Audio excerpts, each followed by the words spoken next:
जी dear student, कैसे हैं आप? मुझे उम्मीद है कि आप बिल्कुल खैरियत से होंगे और लास्ट वीडियो आपने अच्छी तरह से देख ली होगी। स्टूडेंट, आज की वीडियो में हम 10th क्लास की मैथ की न्यू बुक और उसका चैप्टर नंबर 2 एक्सरसाइज 2.1, ठीक है, और उसका क्वेश्चन नंबर जो 2 है वो सॉल्व करेंगे। ओके, क्वेश्चन नंबर 2 में क्वेश्चन क्या है? Solve by factorization. हमने क्वेश्चन को क्या करना है? फैक्टराइजेशन से सॉल्व करना है। ओके, और ये मेथड आप 9th क्लास में चैप्टर नंबर 4 में 4.1 में सीख चुके हैं। आइए चलते हैं, इस क्वेश्चन को सीखते हैं।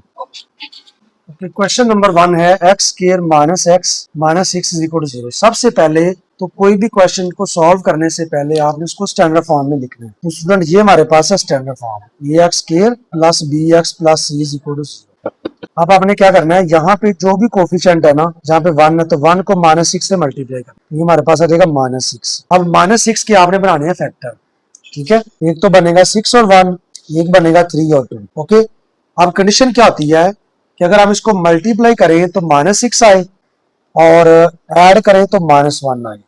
जाहिर बात है, एक नंबर के साथ आपको माइनस लगाना पड़ेगा। अब इसको मल्टीप्लाई करने से -6 आ रहा है, इसको मल्टीप्लाई करने से भी -6 आ रहा है, लेकिन ऐड करने से देखो, अगर हम इसको ऐड करते हैं ना तो ये हमारा बनेगा -1। तो यही वाला पेड़ हमने क्या करना है? सेलेक्ट करना। ओके, तो हम इसको लिखोगे x square, mid term breaking का क्वेश्चन है, -3x प्लस 2x और -6 दिस इक्वल टू 0। ओके, अब हमने क्या करना है? फर्स्ट टू टर्म में से कॉमन लेंगे। क्या कॉमन आएगा फर्स्ट में से? देखो x कॉमन आएगा, यहाँ क्या रहेगा x -3, क्योंकि कॉमन का मतलब होता है बाहर मल्टीप्लाई और अंदर डिवाइड। यहाँ से क्या कॉमन आ सकता है? 2। जब यहाँ से 2 कॉमन लेंगे तो यहाँ रहेगा x, जब यहाँ से 2 कॉमन लेंगे तो यहाँ रहेगा 3, क्योंकि 6 को जब 2 पे डिवाइड तो 3 आ जाएगा। दिस इज इक्वल टू, अब हम लिखेंगे x -3 और आ जाएगा x प्लस 2। इसकी दूसरी बड़ी पहचान क्या होती है कि ये जो दो फैक्टर होते हैं ना, ये वाले, ये दोनों सेम आते हैं अगर आपने मिड टर्म ब्रेकिंग सही की है, और इसको आपने यहाँ से कॉमन लेना होता है। जब ये बॉक्स आप इधर निकालेंगे तो यहाँ रहेगा x प्लस 2। अब अगर दो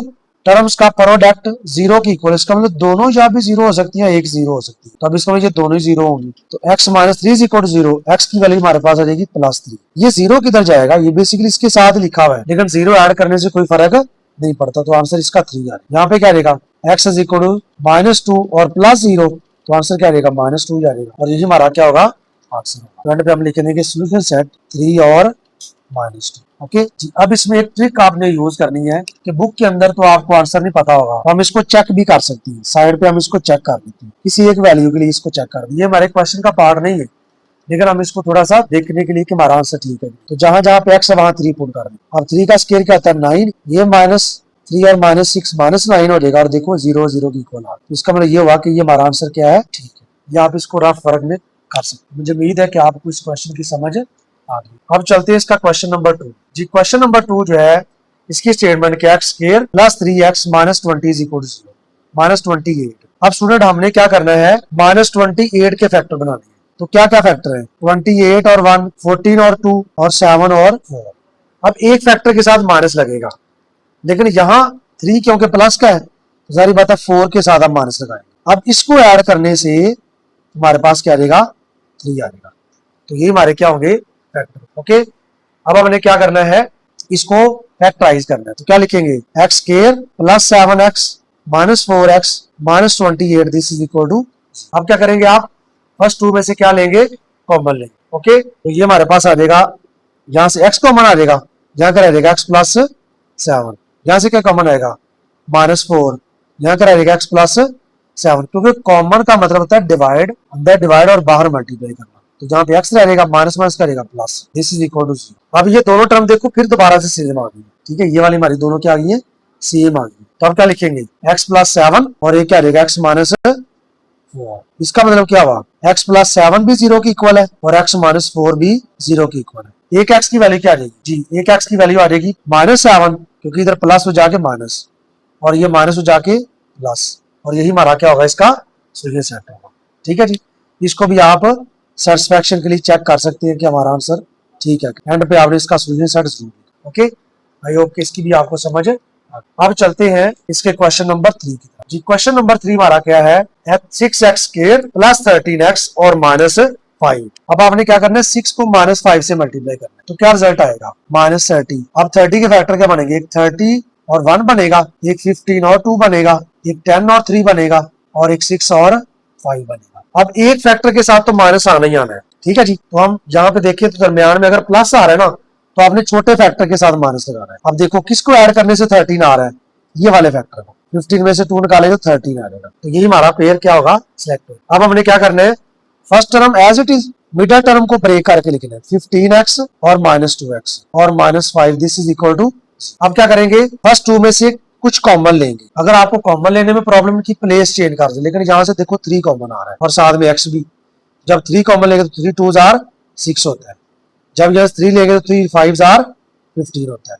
यहाँ से -1 कॉमन आएगा। अगर कुछ भी ना कॉमन आए तो 1 तो आ ही सकता है, लेकिन क्योंकि बाहर माइनस है तो माइनस कॉमन लेंगे। ये बन जाएगा 2x + 5, जस्ट साइन चेंज होगा।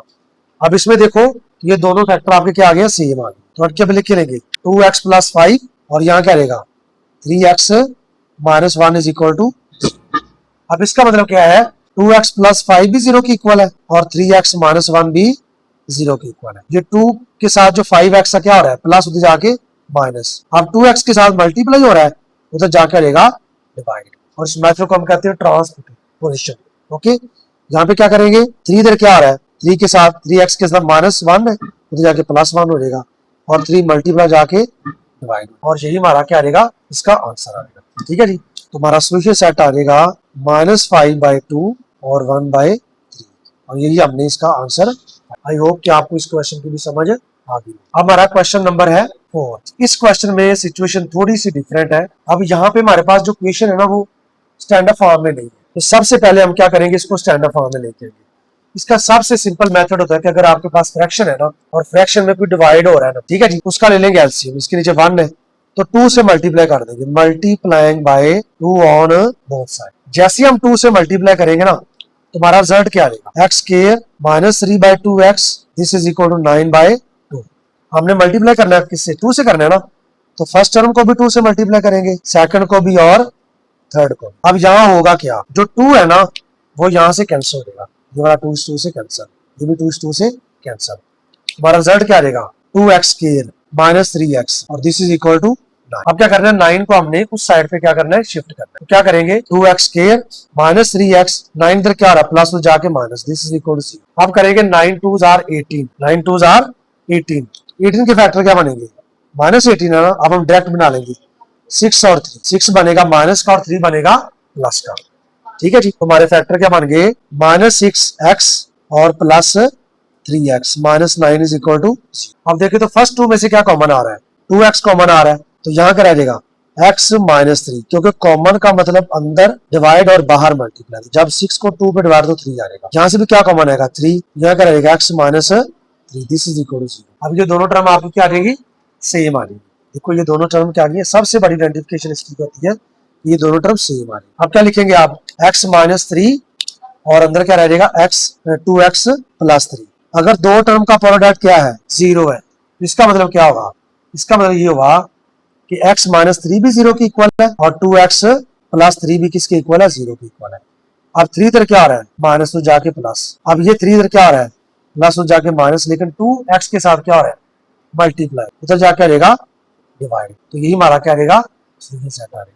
एंड पे हम देखेंगे इसका solution set, this is equal to 3 और -3/। ओके, और यही हमारा क्या आ गया, इसका आंसर। आई होप कि आपको इस क्वेश्चन की भी समझ आ गई।